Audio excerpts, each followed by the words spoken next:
I take the digital balance. I think the connection is... Yes, we are connected.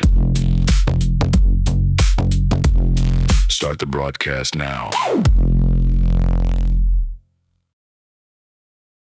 In this weird story, two men say the same impossible thing, that the human mind has a mother and she grows in the dark, in the dung of the herd. A mushroom. The first man is Terence McKenna, 1992, a book, Food of the Gods.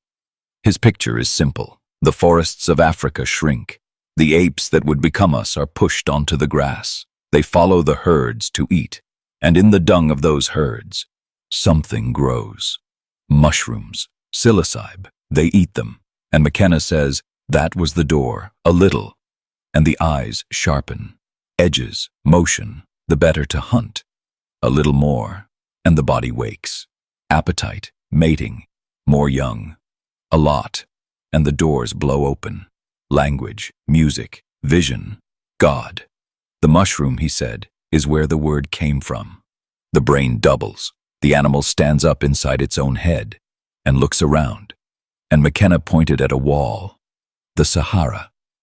Before it was sand, green, wet, a place called Tassili.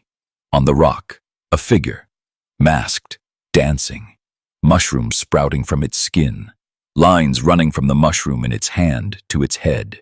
9,000 years old, the oldest picture of the sacred mushroom, one researcher called it. For years, scientists laughed. Then a second man stopped laughing. Paul Stamets, mushroom scientist, 2017. He picks the broken idea up off the floor, not as poetry, as a mechanism you could actually test. Because by then, the labs had found something. Give a brain a single dose of psilocybin. Within a day, the neurons grow. New spines push out along the branches. New connections form. And they hold for weeks. Under the molecule, the brain lights up denser, more wired together. It switches on the proteins that build and keep neurons. In 2019, a national health agency named this compound a breakthrough. The molecule that grows brain tissue was lying in the grass the whole time. So now you're leaning in. The vision, the ancient wall, the modern lab, it almost fits. Now the cold water. Start with the clock. The fossils don't agree with him. From 1.8 million years ago to 600,000, the brain barely moves. The real growth comes after. And then, near 35,000 years ago, the brain starts to shrink. McKenna's mushroom moment lands in the wrong window. Then the engine breaks. A trip is not inherited. You cannot eat a mushroom and pass the vision into your child's blood. Evolution does not work by download. And there is a rival. It has evidence. It is not magic. Fire. Cooked food unlocks calories raw food hides away. Spare fuel to grow a brain. Fire may have built us, quietly, without a single vision. The eyesight claim? One old study and a long row of ifs. The famous shaman on the wall? That crisp, bee-faced image you have seen shared 1,000 times is a modern redrawing. No one can prove the original even meant a mushroom. And McKenna admitted it himself. It was speculation. He was a botanist and a traveler, not an evolutionary biologist.